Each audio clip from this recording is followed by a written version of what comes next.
Imagine dedicating your life to your goddess, just for you to fail her test, and then being cursed by her into a creature that is nothing like you were before, capable of remembering who you once were and your past life, but forever outcast. Hi, my name is Sophia and I'm a biologist. The Drider is an iconic monster, but there's one problem. From a biological standpoint, the classic design is almost impossible. A creature like this wouldn't just be unlikely, its own body would be a death sentence. So today, I'm going to try to answer a simple question. If evolution really tried to build a giant spider-humanoid, what would it actually look like? Part 1. What is a Drider? Driders are sexless creatures that appear as drow from the waist up, with their lower portions replaced by the abdomen and legs of immense spiders. Driders were created from drow by Lolth in an agonizing process. Lolth, also known as the Spider Queen, is spiders and drow divinity, known for her cruelty. To punish drow that failed her or her tests, or drow mages, Lolth curses them to become Driders. They grow physically stronger and keep all magical and other abilities and skills they learn during their lives, but once turned into these aberrations, Driders leave their homes in shame for they become outcasts in drow society. Driders are bloodthirsty. They keep their memories and personalities from their time as a drow, but add to this a sense of shame, hatred, and fear that makes them violent hunters. Most harbor the death wish that made them want to die in battle. Driders feed from blood, and they need to drink it at least every 4 days, or their bodies start to deteriorate, from which they can die. The dark vision has a shorter range than that of a drow, but their senses are sharper. Driders naturally develop a venom that can sap their victim's strength and paralyze them for upwards of 20 minutes. They can deliver this venom with a bite, or they can use it as a sticky coating on their weapons. They can use weapons, but rarely use armor. About half of the Drider population has the ability to spin webs like spiders, and can do so up to 10 times per day. They can also climb difficult surfaces without needing to do an ability check. Driders often lay traps and prepare ambush sites around their lairs. Driders primarily duel underground in the deep tunnels and caverns of the Underdark, or above ground in dense, shadowy forests. They favor dark, secluded locations where they can utilize their spider-like climbing and webbing traits. They also have a sunlight sensitivity. While in sunlight, the Drider has disadvantage on attack rolls, as well as on wisdom checks that rely on sight. So they prefer dark environments. Part 2. The biology of a Drider. So what's actually happening inside the Drider's body? I think that the first point to tackle is the transformation. A virus passed by Lolth that rewrites drow's DNA, reconstructing the lower body entirely while leaving the upper body largely intact, with a simple explanation that could work. But the insanity doesn't need a parasite to explain it. A Drider remembers everything: who they were, what they believed in, how completely they devoted themselves to a goddess who responded by turning them into something unrecognizable.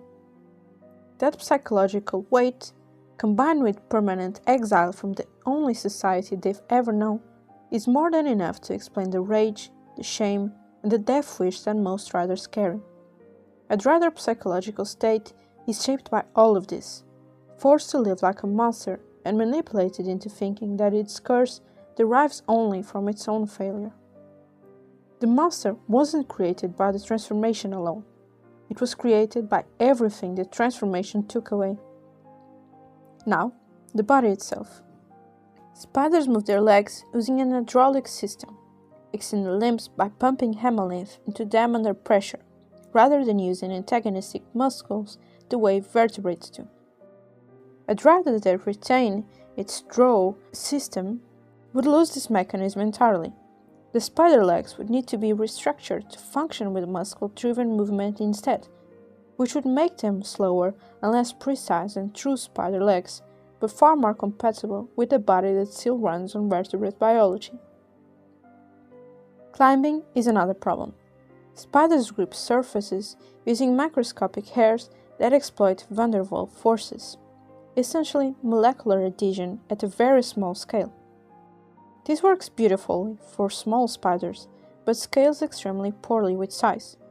The larger the animal, the less effective this mechanism becomes, which is why no large animal uses it as a primary climbing strategy. A Drider would need something different, most likely a combination of specialized claws for mechanical grip and silk anchoring, using web as a safety line rather than relying on adhesion alone. Web production will require significant anatomical additions. Multiple glands producing different types of silk, each with different properties, connecting to spinnerets that the drow body simply doesn't have. Silk is primarily protein, which means producing it comes at a significant metabolic cost. And here's where the blood diet becomes interesting. Blood is low in fat, but relatively rich in amino acids, exactly the fuel a web-producing body would need. Similar to what I talked about in the vampire video, a Drider's metabolism would likely burn those amino acids almost immediately, using them both for energy and as raw material for silk production. This would also explain why Driders need to feed at least every 4 days. Not because they're greedy, but because without a constant protein supply, silk production stops. The body starts consuming its own tissues, and the whole system begins to deteriorate. However, I do believe that Driders would consume the meat of their prey, so they could use all of that protein. They would just basically utilize every single source of protein they can use. Their diet includes blood, but is not composed solely of it. The venom is perhaps the most straightforward adaptation. Spider venoms evolve relatively quickly, and Drider venom, capable of both paralysis and strength drain, would be a composite toxin, targeting both the neuromuscular junction to cause paralysis and muscle tissue directly to cause weakness. Part 3. Building a biologically accurate Drider. So what would a biologically accurate Drider actually look like? The first thing to address is the circulatory system. The virus that rewrites the drow's lower body would face an immediate problem. A drow is a vertebrate and has a different circulatory system. Rather than a complete circulatory overhaul, the most biologically efficient solution would be a hybrid system. The drow heart continues pumping blood through the upper body, while the spider half develops a secondary, simplified circulatory loop that recycles the blood consumed during feeding to supply the lower limbs. Not elegant, but functional. The legs would be the most visually striking change from a true spider. Without the hydraulic system to extend them, they would need full musculature for the 8 limbs. This would make the spider half significantly bulkier than a real spider's legs, and movement would be slower and more deliberate. Climbing would rely on a combination of specialized claws for mechanical grip and silk anchoring, using web as a safety line. The claws would need to be strong enough to support the full weight of the body, which would change the design we are used to seeing. The abdomen would be the most heavily modified part of the body.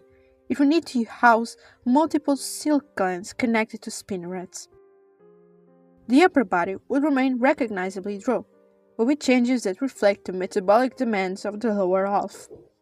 The chest would be broader to accommodate a larger heart, capable of supplying both halves of the body. Put all of this together, and what you get is not the elegant, terrifying predator of the Monster Manual illustration. It's something stranger, a creature whose 2 halves have reached an uneasy biological compromise, held together by a virus that had no interest in aesthetics. So how does this change the way you use them in your world? Maybe your Driders cannot climb walls, or maybe they do not feed exclusively on blood. If you want to go deeper into building species that actually make sense, check out my previous videos on RPs, vampires, and merfolk. And if there's a creature you want me to cover next, let me know in the comments. Don't forget to check the Fantasy Naturalist subreddit, where you can share ideas and talk about biologically grounded creature design and world building. The link is in the description. Now, go create!